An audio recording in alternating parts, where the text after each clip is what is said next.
siapa dan siapa saja yang harus dilakukan oleh lembaga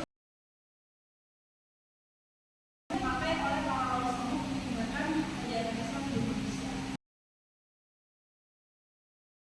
Dari para wali songo itu menyebarkan ajaran Islam. Iya, melalui seni budaya. Salah satunya dengan apa? Dengan wayang.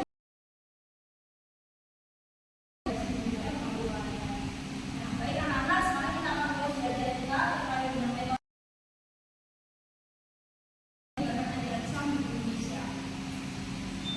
Para wali songo dulu ya masuk di Indonesia itu dalam menyebarkan ajaran Islam itu bertahap berlangsung, jadi tidak sekaligus kemudian di salah satu daerah seperti itu ya, tapi mereka menyebarkan ajaran Islam di Indonesia secara bertahap dengan beberapa metode. Tadi sudah disebutkan sama Kayla ya, melalui seni budaya, kemudian ada dari segi politik, kemudian perdagangan, dari perdagangan, kemudian apa lagi? Pernikahan ya, perkawinan dan lain sebagainya. Ada beberapa metode yang digunakan oleh wali songo untuk menyebarkan ajaran Islam di Indonesia. Bagaimana dengan perdagangan? Nah, misalnya ketika kita berdagang ya, kemudian wali songo itu para tokoh ulamanya itu kemudian sambil memasukkan ajaran Islam, syariat Islam di perdagangan. Misalnya ketika timbang-timbang itu tidak boleh ada kecurangan. Bagaimana akad jual belinya? Nah, disitulah wali songo, peran wali songo memasukkan ajaran Islam pada jual perdagangan. Kurang lebih seperti itu. Anak-anak ada yang ditanya mas?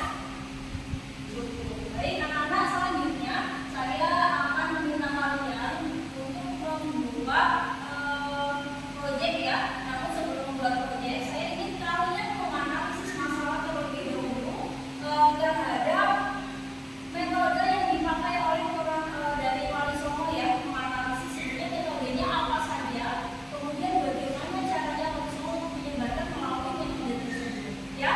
Di kelompok 1, kemudian di kelompok 2 ya, silakan dianalisis masalahnya.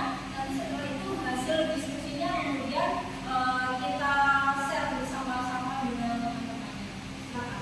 Bagaimana kasus di jalur perdagangan ya? Iya, silakan dianalisis melalui jalur perdagangan itu wali songo sebenarnya bagaimana cara menyebarkannya. Ya, selain perdagangan tadi apa lagi? Jalur ekonomi, ya, sama politik. Iya, soal politik ya. Silakan dilanjutkan. Ini jalur apa aja yang dianalisis? Ekonomi ya. Ini ditulis nak, tulis di sini.